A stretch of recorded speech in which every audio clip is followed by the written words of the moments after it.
Hello students, कैसे हैं आप सभी। मैं संजू चौधरी। आज मैं आपको कक्षा 12 के समाजशास्त्र के विषय में पढ़ाऊंगी।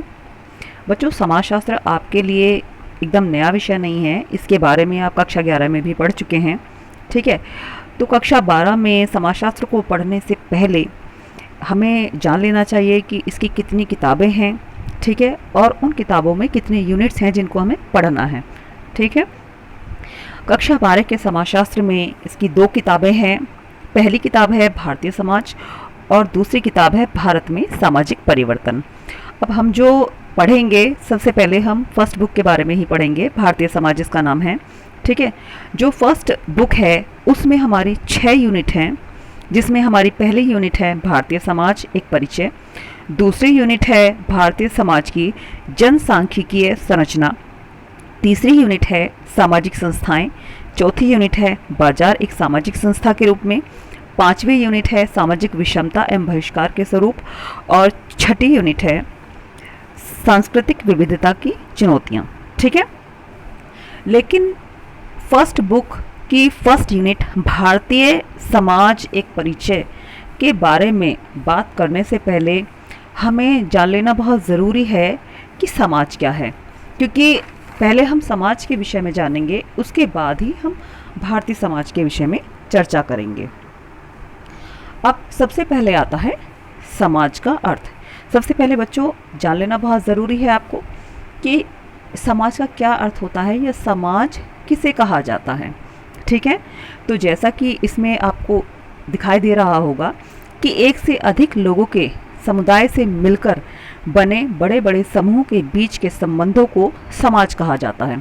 जैसा कि एक व्यक्ति से अधिक लोग, इसका मतलब है कि एक व्यक्ति से समाज नहीं बनता। अधिक लोगों के समुदाय, यानी कि एक से अधिक व्यक्ति होंगे तो उनका एक समूह बनता है, उसका समाज नहीं बनता है।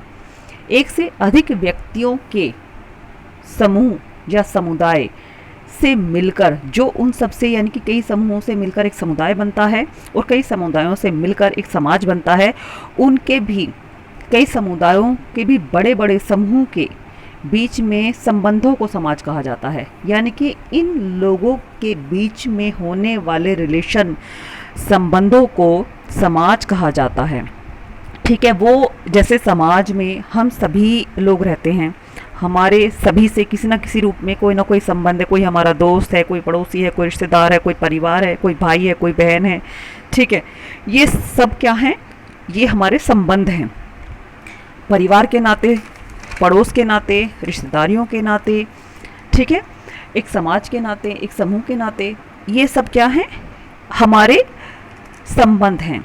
और जो ये संबंध हमारे एक दूसरे से हैं, इसी को समाज कहा जाता है। ठीक है, अब समाज के अर्थ के बाद आती है इसकी परिभाषा। इसको कई समाजशास्त्रियों ने परिभाषित किया है, लेकिन हमने जो यहाँ पर डेफिनेशंस ली हैं वो 2 समाजशास्त्रियों के लिए हैं, जिसमें सबसे पहले हैं मैकाइवर पेज के अनुसार।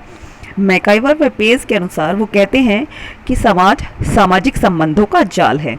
जैसा कि मैंने आपको अभी ऊपर बताया कि समाज क्या है? सामाजिक संबंधों का जाल है। समाज में रहने वाले जितने भी लोग हैं उनके आपसी रिलेशंस वो किसी भी रूप में हो सकते हैं। ठीक है, रीति रिवाजों के रूप में, धर्म भाषा के रूप में, वेशभूषा के रूप में, प्रथाओं के रूप में हमारे रिलेशंस एक दूसरे से जुड़े होते हैं।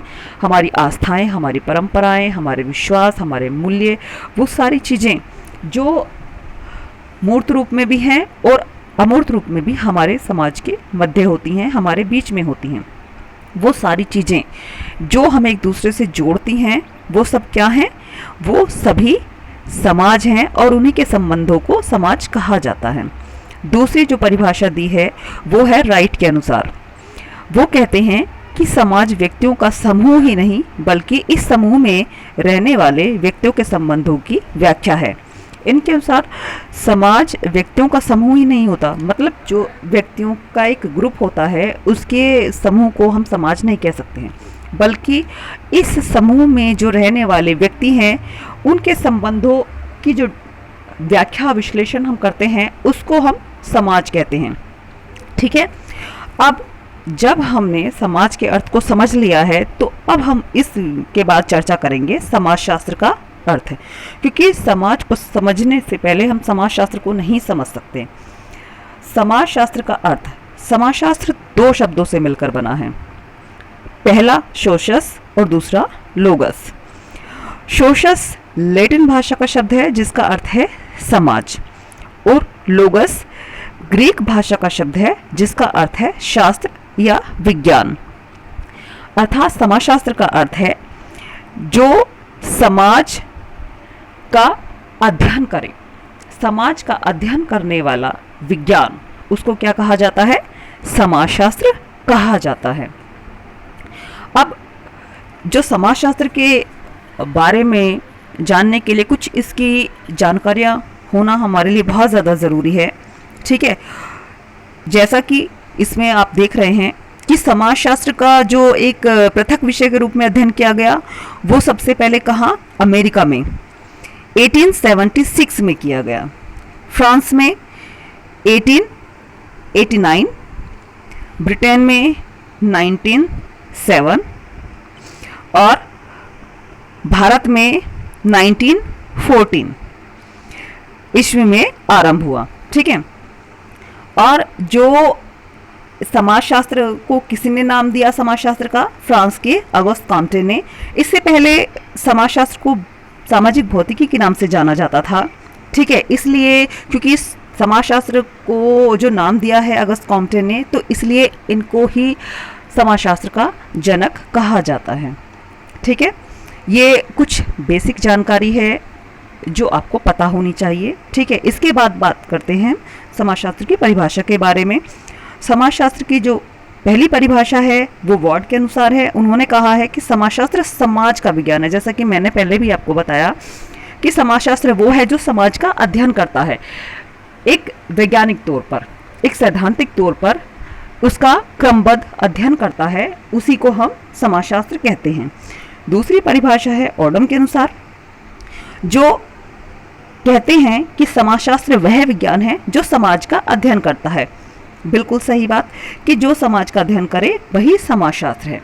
बच्चों, जो इसकी पहली यूनिट है भारतीय समाज एक परिचय, वो शुरू करने से पहले मैंने आपको इसके विषय में कुछ जानकारी दी। वो मैंने इसलिए दी कि यूनिट शुरू होने से पहले आप थोड़ा सा समाज और समाजशास्त्र को समझ लें, जिससे आपको भारतीय समाज को समझने में आसानी होगी, ठीक है। आज के लिए इतना ही। अगले आने वाली ऑडियो में मैं आपको आगे और बताऊंगी, ठीक है। थैंक यू, धन्यवाद।